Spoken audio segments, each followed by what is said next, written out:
بزرگوں اور دوستوں، آج دنیا میں ایک ایسی جنگ، ایسی خوفناک جنگ کہ جو بغیر اسلحے کے لڑی جا رہی ہے۔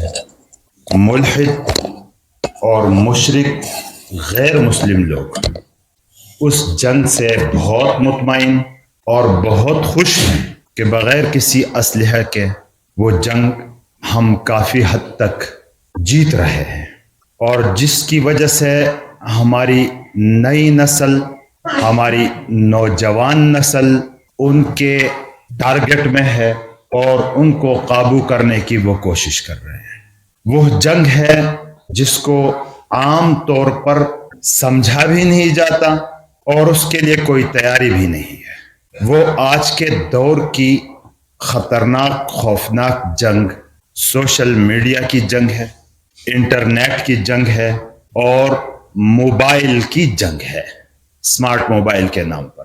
اس میں بڑی حد تک وہ لوگ مطمئن ہیں کہ ہم نے لوگوں کا ذہن تبدیل کیا اور ہم نے لوگوں کو کافی حد تک، لوگوں میں سے مراد مسلمانوں کو کافی حد تک ان کی دینی تعلیمات سے دور کر دیا۔ اس جنگ میں سب سے پہلا جو نقصان، بہت بڑا نقصان، وہ ہے گناہوں کا، بدکاریوں کا آسان ہو جانا۔ پچھلے ادوار میں بھی گناہ آسان تھے، لیکن اس انٹرنیٹ نے، اس سوشل میڈیا نے اس کو اور آسان کر دیا ہے۔ ہر ایک کی پہنچ وہاں تک آسان بنا دی گئی ہے، اور گناہ تو ویسے بھی انسان کی خواہشات کے مطابق ہوتے ہیں۔ آدمی خواہشات کے مطابق زندگی گزارے تو یہی تو اصل چیز ہے جو گناہوں کی طرف انسان کو لے جاتی ہے۔ اللہ کے احکامات تو زیادہ تر انسانی خواہشات کے خلاف ہوتے ہیں۔ اب نماز پڑھنا، روزہ رکھنا، وضو بنانا، حج کرنا، یہ جتنے بھی احکام ہیں زیادہ تر انسان کی خواہش کے خلاف ہیں، اور ان خواہشات کو دبا کر ان احکامات پورے کرنے کا نام دین ہے۔ جہاں خواہشات کے پیچھے چلا جائے گا آدمی تو خواہشات کا بندہ کہلائے گا، اور خواہشات کا بندہ پھر آگے چلتا چلا جاتا ہے، گناہوں میں ڈوبتا چلا جاتا ہے، اس کو اس کا احساس تک پھر نہیں ہوتا۔ تو گناہ، وہ جو کہتے ہیں ہمیں کہ جنت ایسی چیز ہے کہ ہر ایک چاہتا ہے کہ میں وہاں جاؤں، لیکن جنت کو مشکلات میں ڈھانکا ہوا ہے۔ ان احکامات کو پورا کرنا ہے، خواہش کے خلاف چلنا ہے، حکم کے مطابق چلنا ہے، اور جہنم کوئی نہیں چاہتا وہاں جانے کو، لیکن جہنم کو ڈھانکا گیا ہے خواہشات سے، مزین کیا گیا ہے ایسی چیزوں سے جس کی طرف انسان کی طبیعت للچاتی ہے، طبیعت چاہتی ہے۔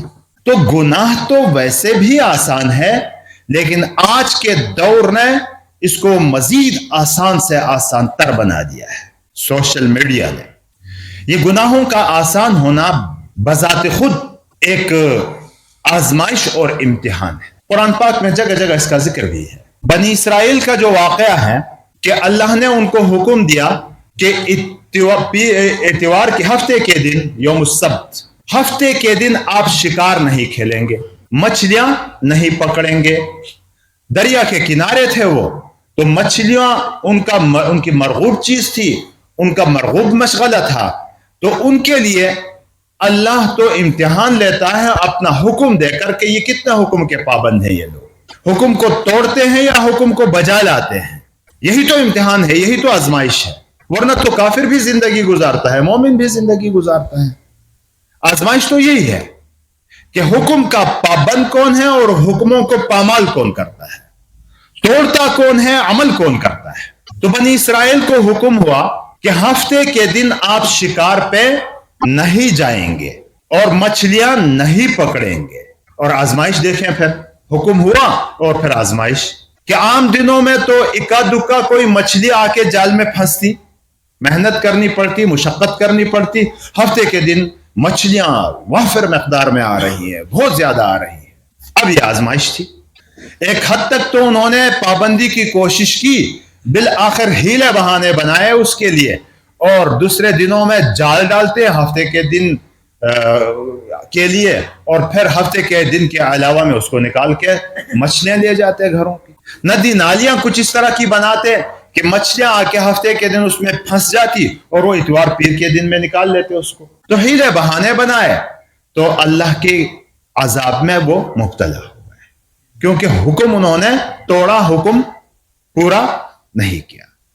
تو یہ گناہ کا آسان ہونا یہ بذات خود ایک آزمائش ہوتی ہے اللہ کی طرف سے. گناہ مشکل ہو، موقع نہ ہو تو پھر اجر کیسے ملے گا چھوڑنے کا؟ حضرت یوسف علیہ السلام کا جو واقعہ آتا ہے، زلیخا ان کے اوپر فریفتہ تھی، عاشق ہو گئی. اب انہوں نے کمرے بند کر دیے شاہی محل کے، اپنے محل کے کمرے بند کر دیے، دروازے سارے بند کر دیے. حسن ہے، جمال ہے، جوانی ہے، شباب ہے، سارا کچھ موجود، موقع ہے، ماحول ہے، سب کچھ سامنے ہے گناہ کرنے کا، سارا کچھ موجود ہے. خوبصورت لڑکی، حسن و جمال، اچھے خاندان کی، گھر کے دروازے سارے کے سارے بند، محل ہے، جوانی ہے، سارا کچھ موجود. اب یہ امتحان ہوتا ہے، موقع ہی نہ ملے تو امتحان ہی کیا ہے؟ یہاں یوسف علیہ السلام کیا کرتے ہیں؟ اے اللہ اپنی پناہ میں مجھے رکھو، دعا کرتے ہیں، اور اپنے بس کا کام کیا کرتے ہیں؟ وہاں سے بھاگ نکلتے ہیں. پھر اللہ دروازے کھولتا ہے اس کے لیے، پھر بچ جاتا ہے. تب جا کے پیغمبرانہ شان ظاہر ہوتی ہے، تب جا کے آزمائش میں وہ پورا اترتا ہے اور اللہ کا صحیح نبی کہلاتا ہے. تو آزمائش تو یہی ہوتی ہے کہ انسان کو موقع ملے گناہ کا، ماحول ملے گناہ کا، نافرمانی آسان ہو، گناہ آسان ہو، سارے مواقع اس کو میسر آئیں اور وہ یہ کہہ کر چھوڑ دے کہ میرا اللہ مجھے دیکھ رہا ہے، تو پھر جا کے یہ حکموں کی پابندی کرنے والا کہلائے گا، یہ اللہ کا صحیح بندہ کہلائے گا، یہ نیک صالح کہلائے گا. تو آج کے دور میں جو سوشل میڈیا کے نام پر گناہوں کی طرف دعوت ہے، تو یہ آزمائش ہے ہماری، یہ ان نوجوانوں کی آزمائش ہے. میرے اور آپ کے اعمال، میرے اور آپ کے ایمان، میرے اور آپ کے اللہ کے ساتھ تعلق کی آزمائش ہے. تو سب سے پہلا کام اس سوشل میڈیا نے یہ کیا کہ گناہوں کو آسان بنا دیا. نامحرم عورتوں تک کی فرینڈ ریکویسٹ آتی ہے اور ان کے ساتھ فرینڈشپ ہوتی ہے، اور آسانی سے ان سے بات کرنے کا مواقع ملتے ہیں اس میں، نامحرم عورتوں کے ساتھ. اور ایسے دوست ملتے ہیں اس میں جو گناہوں کی طرف راغب کرتے ہیں، جو آپ کا ذہن چینج کرتے ہیں، آپ کا ذہنی جو ذہن تھا دینداری کا وہ ختم کر دیتے ہیں. ایسے دوست ملتے ہیں جو اللہ کا قرآن تلاوت کرتے ہوئے آپ کو گمراہ کریں گے، بخاری شریف اور مسلم شریف کا حوالہ دیتے ہوئے آپ کو گمراہ کریں گے. وہ حدیثیں پڑھ کے انسان کو، دیکھو نا، انسان کے سمجھ کی بات ہے کہ بھائی ایک ایسا آدمی جس کے بارے میں مجھے پتہ ہی نہیں ہے کہ یہ ڈاکٹر ہے بھی کہ نہیں، وہ آ کے سوشل میڈیا میں آ کے کوئی دوائی تجویز کر دے تو میں اپنی صحت کے ساتھ کھیلوں گا کہ اس کی دوائیاں استعمال کروں گا؟ جب تک اس ڈاکٹر کو میں نہ پہچانوں، جب تک کہ صحیح طور پر مجھے معلومات نہ ہو، جب تک مجھے نہ پتا ہو کہ اس نے کہیں پڑھا بھی ہے کہ نہیں ہے، یہ عطائی ہے یا یہ ڈاکٹر ہے، تو کوئی اس قسم کا اپنی صحت کے ساتھ کھیلتا ہے تو وہ اپنی صحت کا دشمن ہے. ایسا کوئی نہیں کرتا، سمجھدار آدمی ایسا نہیں کرتا. وہ تحقیق کرتا ہے کہ یہ آدمی پڑھا ہوا ہے کہ نہیں ہے، کہاں سے پڑھا ہوا ہے. آج کل تو دیکھتے ہیں کہ اسسٹنٹ پروفیسر ہے اور کسی کالج کو چلانے والا یونیورسٹی کا ہے، اور کہاں سے پڑھا ہے، اسپیشلائزیشن کہاں سے کی ہے، یہ تحقیق کر کے سارے بورڈ پڑھ کے معلومات کر کے پھر جا کے اپنا علاج کرواتا ہے. یہی معاملہ دین کا ہے کہ ایک آدمی قرآن پڑھ کے اس کا ترجمہ کرتا ہے. مجھے اور آپ کو کیا معلوم ہے کہ کس قسم کا ترجمہ صحیح بھی کرتا ہے یا غلط کرتا ہے. حدیث کا حوالہ دے گا، حدیثیں پڑھے گا، مسلم شریف میں آیا ہے، بخاری شریف میں آیا ہے، ترمذی شریف میں آیا ہے، ابن ماجہ کی روایت ہے. اس طرح کی حدیث عربی میں بھی پڑھے گا اور ترجمہ کر کے ڈنڈی مارے گا، اور مجھے اور آپ کو پتہ بھی نہیں چلے گا کہ یہ کیا ڈنڈیاں مارتا ہے. تو لوگ، نوجوان نسل اس طرح ان کے نرغے میں آ جاتی ہے اور وہ اس پر مطمئن ہے کہ ہم نے مسلم نوجوان کو ان کے دین سے دور کر دیا. آج کل سب سے بڑا فتنہ یہی ہے سوشل میڈیا کا. دہری بنا دیا ہے، لوگوں کو ملحد بنا دیا ہے، اللہ کا منکر بنایا ہے، رسول کا منکر بنا دیا ہے. اور ہم پہچانتے بھی نہیں ان کو، جانتے بھی نہیں ہے، صرف اس دھوکے میں پڑے ہوئے ہیں کہ یہ تو قرآن پڑھتا ہے، یہ تو حدیث پڑھتا ہے، یہ تو ابن ماجہ کی روایتوں کا حوالہ دیتا ہے، ان کے بارے میں ہمیں پتہ بھی نہیں ہوتا۔ تو میرے محترم بھائیو، بزرگوں اور دوستو، ایسے ایسے دوست ملیں گے، اور قیامت کے دن، قیامت کا جو ذکر قرآن پاک میں آیا ہے، تو وہاں مجرم اپنے جرم میں جب گرفتار ہوگا، مصیبتوں میں جب پھنسے گا، تو چیخے گا یا لیتنی لم اتخذ فلانا خلیلا۔ قرآن نے پہلے ہی بتا دیا، وہاں روئے گا، چیخے گا، چلائے گا، واویلا کرے گا کہ ہائے کاش، ایک کاش کہ میں فلانے کو دوست نہ بناتا، فلانے کے ساتھ دوستیاں نہ لگاتا، تو آج یہ دن مجھے دیکھنا نہ پڑتا۔ تو وہ مصیبتوں میں گرفتار ہوگا۔ یہ دوستی ہی ایسی چیز ہے کہ دوست کی وجہ سے انسان گمراہ بھی ہو جاتا ہے، دوست کی وجہ سے انسان نیک اور دیندار بھی بن جاتا ہے۔ یہ کون سی دوستی نیکیوں کی طرف لی جاتی ہے؟ یہ وہ دوستی جس کے بارے میں نبی پاک صلی اللہ علیہ وسلم نے فرمایا کہ قیامت کے دن جب عرش کا سایہ بعض لوگوں کو نصیب ہوگا، جبکہ سورج انتہائی قریب آتے جھلسا دے گا، جلا دے گا، اور ہر ایک مصیبت میں گرفتار ہوگا، عرش کا سایہ چند لوگوں کو ملے گا۔ ان لوگوں میں سے ایک وہ لوگ ہوں گے، دو قسم کے آدمی وہ ہوں گے کہ تحابا فی اللہ اجتمعا علیہ وتفرقا علیہ، کہ وہ جو اللہ کے لیے ایک دوسرے کے ساتھ محبت کرتے تھے، جمع بھی ہوتے تو اللہ کے لیے ہوتے تھے، الگ بھی ہوتے تو اللہ کے لیے ہوتے۔ تو یہ لوفر لفنگوں کے ساتھ تو نہیں ہوتا نا، یہ تو نیک دیندار لوگوں کو دیکھا جاتا ہے، اور نیکی دینداری بھی چیک کی جاتی ہے، صرف زبانی دعووں سے تو نہیں ہوتی، سوشل میڈیا سے تو نہیں ہوتی کہ فلاں آدمی بڑا نیک ہے اور بڑا دیندار ہے، یہ تو اس کو دیکھنا پڑتا ہے۔ تو میرے محترم بھائیو، بزرگوں اور دوستو، اس گناہوں کو آسان کر کے حقوق سے بھی انسان کو دور کر دیا ہے، کہ جو حقوق ہیں، ماں انتظار میں بیٹھی ہے، میرا بیٹا دن بھر باہر رہا، آج گھر آئے گا تو کچھ باتیں ہوں گی، ان کے ساتھ دکھ درد کی باتیں ہم ایک دوسرے کو سنائیں گے، پیار محبت کی باتیں ایک دوسرے کو سنائیں گے۔ ماں بیٹھی ہوئی ہے، بیٹا گھر میں آ کے بیٹھ کے موبائل کھول وہاں لگا ہوا ہے، دن بھر باہر رہا، شام کو گھر آیا اور موبائل میں بیٹھا، موبائل کھول کے انٹرنیٹ کے ساتھ لگا ہوا ہے۔ بیوی بچوں کے حقوق ضائع ہو رہے ہیں، دن بھر محنت مزدوری میں لگا رہا، اپنے کام کاج میں لگا رہا، شام کو آیا، بیوی بچے انتظار میں ہیں کہ باپ آ کے ہمارے ساتھ بیٹھے گا، اور یہ موبائل لے کے یہ ہر ایک اس میں مبتلا ہے۔ یہ ایسا نہیں کہ میں آپ سے کہتا ہوں اور میں بچا ہوا ہوں، سارے اس میں مبتلا ہے۔ اللہ معاف فرمائے، اللہ سب کی حفاظت فرمائے۔ بیوی بچوں کے حقوق ضائع، ماں باپ کے حقوق ضائع، گھر بار کے حقوق ضائع، اڑوس پڑوس کے حقوق ضائع۔ ہم ایک دوسرے کا پتہ ہی نہیں ہوتا ہے کہ کون کس تکلیف میں مبتلا ہے، اور امریکہ سے ہمیں پتہ ہوتا ہے کہ فلاں آدمی کا ایسا واقعہ ہوا ہوا، یہاں کا ہمیں پتہ ہی نہیں ہوتا۔ تو سوشل میڈیا جس نے گناہ کو آسان بنا دیا ہے، اور اس گناہ کا آسان ہونا ہی ہمارے لیے ایک بہت بڑی آزمائش اور ایک بہت بڑا امتحان ہے۔ تو نوجوان نسل اس چیز کو ذرا دیکھیں کہ ہم کس طرف جا رہے ہیں اور کہاں لے جایا جا رہا ہے۔ دوسرا بڑا المیہ اس کا وقت کا ضائع ہونا۔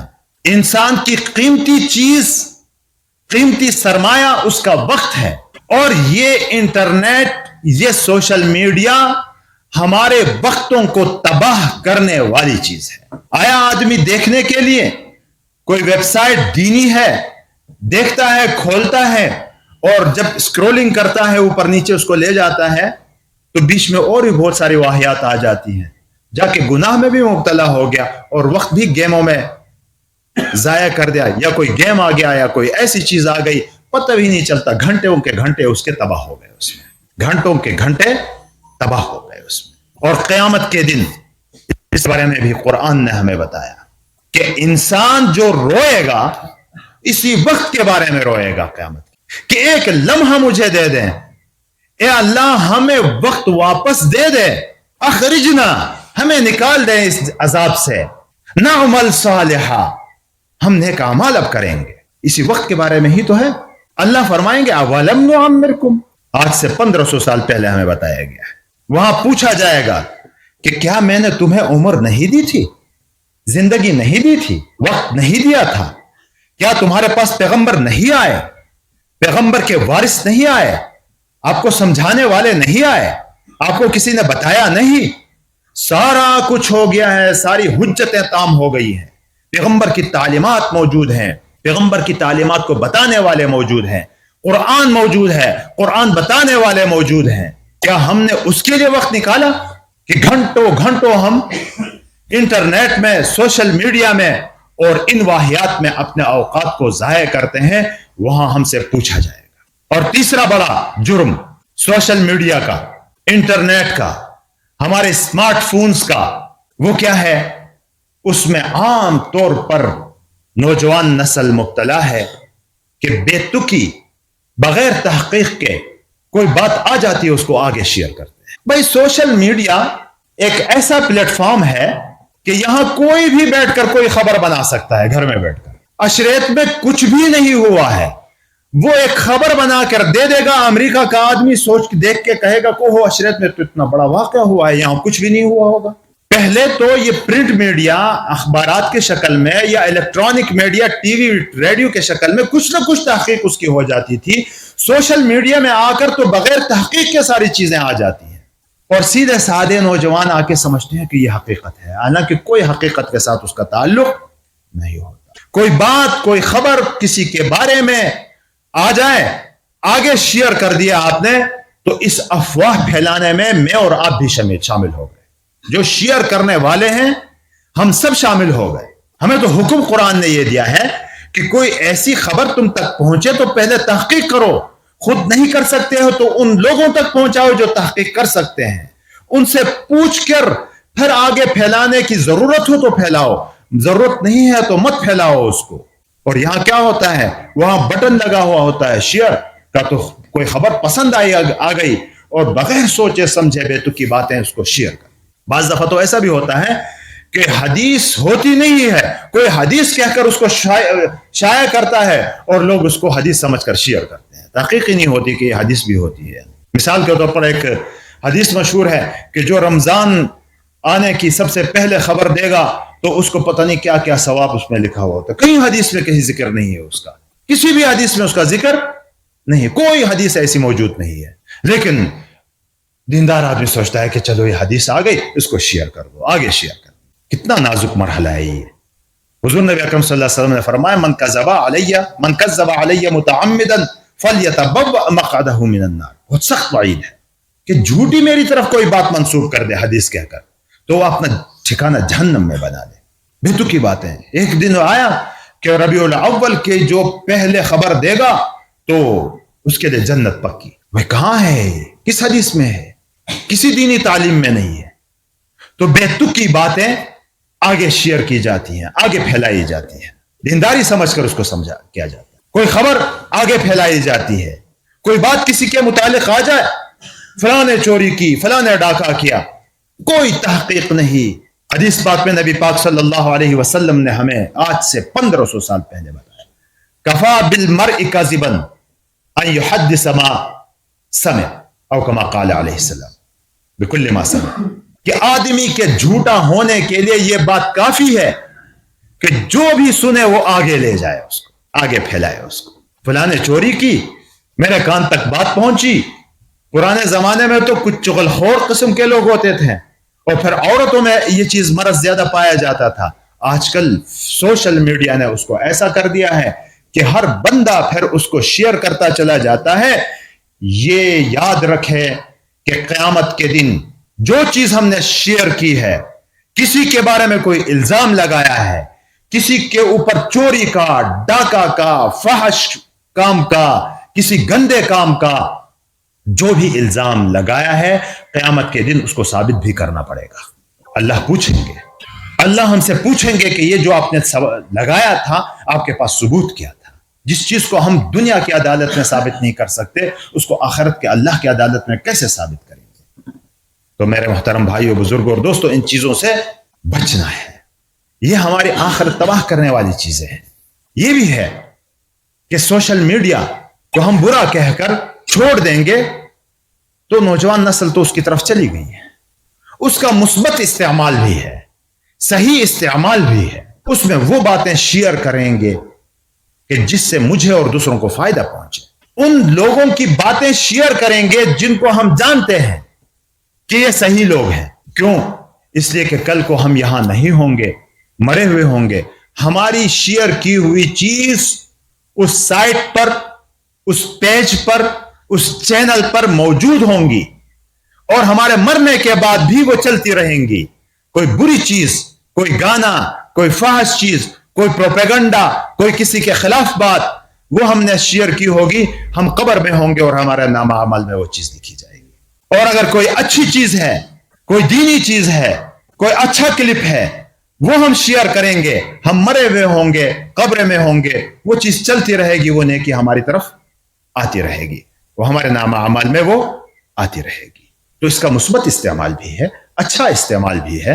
اس کو اچھے استعمال میں ہم اگر استعمال کریں گے تو یہ چیز ہمارے لیے نجات کا ذریعہ بنے گی. قیامت کے دن کیا ہوگا؟ قیامت کے دن قرآن پاک میں آتا ہے وَكُلَّ إِنسَانٍ أَلْزَمْنَاهُ طَائِرَهُ فِي عُنُقِهِ. آیت صحیح پڑھی میں نے کہ ہر انسان کا نامہ اعمال اس کے گلے میں لٹکا ہوا، اور پھر اسے کہا جائے گا کہ اقرأ کتابک، اب پڑھو اپنا نامہ اعمال. ساری کارگزاری اس میں موجود ہے. کفا بنفسک علیک حسیبا، کہ یہ نامہ اعمال تمہارے لیے کافی ہے. بس اپنا حساب کرنے کے لیے یہی نامہ اعمال تمہارے لیے کافی ہے. آدمی نے جو کچھ کیا ہے وہ سارا اس میں لکھا ہوا ہوگا. پرانے زمانے میں تو ہم سمجھتے تھے کہ کتنا مشکل کام ہوگا یہ، لیکن آج کل کے اس دور نے ہمیں بتا دیا کہ کتنا آسان کام ہے. اتنی سی چپ ہوتی ہے اور اس میں سارا ڈیٹا محفوظ ہو جاتا ہے. موبائل میں کیا ہے، اتنی سی تو چپ ہوتی ہے، اتنا سا کارڈ ہوتا ہے، اور اس کے اندر ایک سم ہوتی ہے، کتنا سارا ڈیٹا اس میں محفوظ رہتا ہے. تو ہمارا نامہ اعمال ہمارے گردنوں میں لٹکا ہوا ہوگا، اور ہم سے کہا جائے گا کہ آپ ذرا پڑھو، یہی تمہارے لیے کافی ہے، اس میں مزید گواہیوں کی ضرورت نہیں ہوگی. حالانکہ گواہ تو وہاں بہت سارے موجود ہوں گے. جس دھرتی پر گناہ کیا ہے وہ زمین گواہی دے گی. جس عضو اليوم نختم على افواہہم وتکلمنا ایدیہم وتشہد ارجلہم، کہ آج ہم ان کے زبانوں پر مہر لگا دیں گے اور ان کے ہاتھ، پیر اور اس کے اعضاء بولیں گے. زبان تو ایک کمزور سی چیز ہے، ہلکی سی، اس میں سسٹم اللہ نے ایسا رکھا کہ وہ بولتی ہے. کل کو اس سسٹم کو آف کر دیں گے اللہ، اور یہی سسٹم ہاتھ کو لگا دیں گے، یہی سسٹم ہمارے ٹانگوں کو لگ جائے گا، ہمارے بدن کے اعضاء کو یہی سسٹم لگ جائے گا، اور پھر یہ گواہی، ہمارا ہاتھ بھی ہمارے خلاف دے گا، ہماری ٹانگیں بھی ہمارے خلاف گواہی دیں گے، ہمارے جسم کے اعضاء ہمارے خلاف گواہی دیں گے. گواہیاں تو بہت ساری موجود ہوں گی. وہ زمین بھی گواہی دے گی، وہ درخت حجر شجری وہ بھی ہمارے خلاف گواہی دیں گے، وہ اعضاء ہمارے بدن کے وہ بھی ہمارے خلاف گواہی دیں گے. لیکن وہاں ہم سے یہ بھی کہا جائے گا کہ ان گواہیوں کو تو ایک طرف رکھو، ذرا اپنا اعمال نامہ خود پڑھو، یہی گواہ ہے تمہارے. اور چیخے گا اسے، یا ویلتا ما لہذا الکتاب، ارے یہ کیسا اعمال نامہ ہے، لا یغادر صغیرۃ ولا کبیرۃ الا احصاها، کہ اس نے نہ کوئی چھوٹی چیز چھوڑی ہے نہ بڑی چیز چھوڑی ہے، سارا کچھ اس میں جمع کیا ہے. اور یہ کہا جائے گا کہ جو کچھ تم نے کیا ہے وہ سارا اس میں موجود ہو. اور اللہ اپنے بندے کے اوپر ظلم نہیں کرتا. ایسا نہیں کہ تم نے کیا نہ ہو اور وہ اس میں لکھا گیا ہو. فَمَن يَعْمَلْ مِثْقَالَ ذَرَّةٍ خَيْرًا يَرَهُ وَمَن يَعْمَلْ مِثْقَالَ ذَرَّةٍ شَرًّا يَرَهُ. جو ذرا برابر نیک عمل کرے وہ بھی وہاں دیکھے گا، جو ذرا برابر برا عمل کرے وہ بھی وہاں سامنے ہوگا. تو میرا محترم بھائیو، بزرگوں اور دوستو، آج کی ان تمام باتوں کا خلاصہ یہ ہے کہ اس کو سوشل میڈیا کا دور کہا جاتا ہے. تو اس سوشل میڈیا کو غلط استعمال کریں گے تو یہ نہ سمجھا جائے گا کہ ہماری پکڑ نہیں ہوگی. اس پر خطرناک قسم کی پکڑ ہوگی. اس لیے بڑے احتیاط سے اس کو استعمال کریں، اس کا مثبت استعمال کریں، اچھے راستوں میں اس کا استعمال کریں، اور جو کچھ آج تک ہوا ہے ان کو ڈیلیٹ کر دیں. ایک گاڑی میں جا رہا تھا، ایک بندہ ٹک ٹاک لگائے بیٹھا تھا، جو بھی آتا ہے اس کو لائک کر رہا ہے، جو بھی آتا ہے سامنے اس کو لائک کر رہا ہے. تو یہ لائک اور کمنٹ سے ان کا پیج پروموٹ ہوتا ہے، ان کی ویڈیو پروموٹ ہوتی ہے. آپ کوئی اچھی ویڈیو لائک اور کمنٹس کریں گے تو وہ پروموٹ ہوگی, وہ آگے بڑھے گی. اور اگر کوئی بری چیز ہے, کوئی ناچ گانا ہے, کوئی ڈانس ہے, کوئی فحش مواد ہے, اس کو لائک اور کمنٹس اس پر کریں گے تو ان کا پیج بھی پروموٹ ہوگا, ان کی ویڈیو بھی پروموٹ ہوگی, اور اس گناہ میں اور آپ مفت میں شامل ہو جائیں گے. تو ان چیزوں کا بڑا خیال رکھیں کہ ہم ان چیزوں کو نہ لائک کریں نہ کمنٹس کریں. جو اچھی باتیں ہیں ان پر کمنٹس بھی کریں, لائک بھی کریں, تاکہ پیج ان کے پروموٹ ہوتے رہیں, نیک لوگوں کے, اچھے لوگوں کے, تبلیغ کے, دعوت کے. اور آج تک جتنی چیزیں غلط ہم نے شیئر کی ہیں, اگر غلطی سے کوئی تصویر شیئر کی ہے, کوئی ویڈیو شیئر کی ہے اس قسم کی کہ جو کسی کی عزت کو مجروح کرتی ہے, جو کسی کی عزت کو داغدار بناتی ہے, تو آج ہم اس کو ڈیلیٹ کر دیں, ختم کر دیں اس کو, اور پھر اللہ سے معافی مانگے. آئندہ کے لیے اس سے احتیاط کریں, کیونکہ یہ زندگی چند دنوں کی ہے اور پھر یہ ختم ہو جائے گی, اور جو وقت گزر گیا وہ پھر آتا نہیں ہے, اور مرنے کے بعد پھر موقع اور مہلت نہیں ہے. اس سے پہلے اگر اپنے گناہوں سے توبہ کریں گے تو یہ چانس ہے, یہ وقت ہے کہ اپنے گناہوں سے ہم توبہ کریں گے تو اللہ معاف کرنے کے لیے, اللہ غفار ہے, اللہ معاف کرنے والا ہے, وعدہ ہے کہ وہ معاف کر دے گا. حقوق ہیں اس کو کسی کے تو وہ ادا کر دیں, وہ معاف کرا دیں, تو انشاءاللہ تعالی ہمارا نام اعمال صاف ہوگا, وہاں فرشتوں کو بھی پتہ نہیں ہوگا, وہاں سے صفائی ہوگی. توبہ تو ایسی چیز ہے, بغیر توبہ کے مر گئے تو وہ تو سارا سامنے آئے گا, توبہ کرنے کے بعد وہ ڈیلیٹ ہو جاتا ہے, ختم ہو جاتا ہے. اللہ تبارک و تعالی عمل کرنے کے ہم سب کو توفیق دے. وآخر دعوانا الحمدللہ رب العالمین.